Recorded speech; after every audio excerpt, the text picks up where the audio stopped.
Bismillah, Assalamualaikum warahmatullahi wabarakatuh. Video ini dibuat untuk memenuhi tugas PLP semester 7 RPL Bimbingan Klasikal dengan tema Manajemen Waktu yang disusun oleh saya sendiri, Yusria Harini Lestari Sinaga dengan Prodi BKPI. Selamat menyaksikan.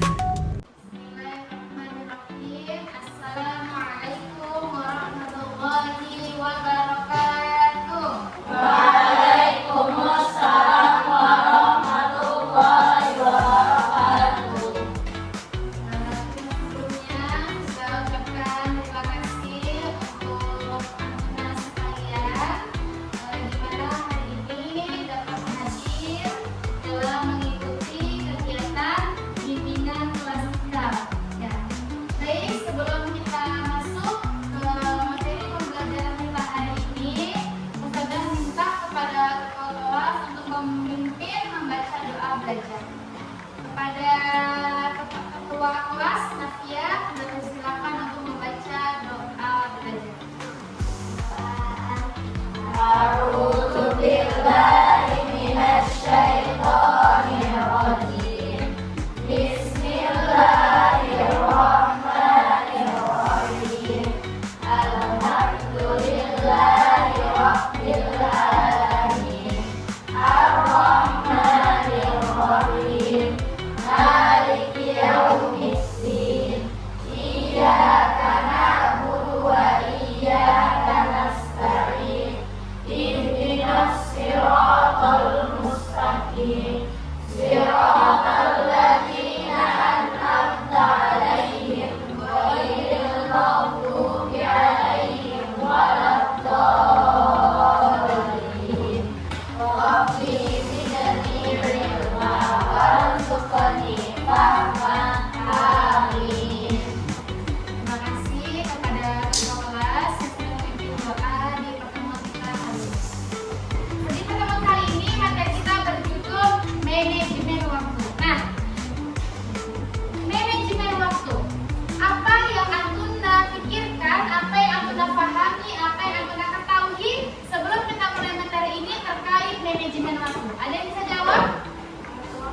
Mengatur waktu. Apa lagi? Disiplin. Iya. Apa lagi? Ada lagi? Konsisten. Oke. Baik. Sebelum itu, mari kita saksikan dulu video berikut ini. Oke. Alhamdulillah. Sebelumnya, Tessa mau bertanya gimana kabarnya Antuna semua saat ini? Alhamdulillah. Luar biasa. Allahu Akbar. Alhamdulillah ya, semua dalam keadaan baik dan insya Allah sehat. Oke, sebelum kita masuk ke materi pembahasan kita hari ini yang berjudul manajemen waktu. Nah ya, Ustazah ingin menguji kefokusan Antuna dulu. Ya, kita boleh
pengertian dari manajemen waktu, dan juga langkah-langkah dalam melaksanakan manajemen waktu. Baik, sebelum kita masuk ke materi itu, Ustazah mengajak Antuna untuk menonton video berikut ini. Antuna, apakah sudah siap? Siap. Silakan menyaksikan. Setiap orang punya waktu yang sama 24 jam, tapi cara kita menggunakannya itu berbeda. Mungkin sebelum apalagi kita masih muda, 1 level, 2 level, 1 hari, 2 hari, tugas nanti aja, pas ada waktu terus berjalan, tapi dia tetap tenang sampai akhirnya waktu benar-benar habis. Semua tugas telah selesai. Mandi, segalanya dikerjakan dalam 1 malam. Semua diberi waktu, tanpa rencana, tanpa istirahat, dan detik terasa semakin cepat. Tapi tugas selesai. Begitu pagi datang, bukan kuat, kantuk, stres, kelelahan, tidak sehat, dan hasilnya kalau penyesalan yang tersisa. Tugas ini tidak maksimal, bukan karena tak mampu, tapi karena tak sempat bersiap. Waktu tak bisa diulang, tapi kita bisa belajar darinya. Mulai sekarang, atau Nah, dari video yang barusan kita tonton, apa akibat dari tidak tahunya kita dan tidak pandainya kita dalam menjalankan dan melaksanakan manajemen waktu? Ada yang bisa menanggapi? Penyesalan, buang sia-sia, jangan lupa, banyak kerugian, apa lagi?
mendapatkan apa yang kita inginkan secara langsung. Oke,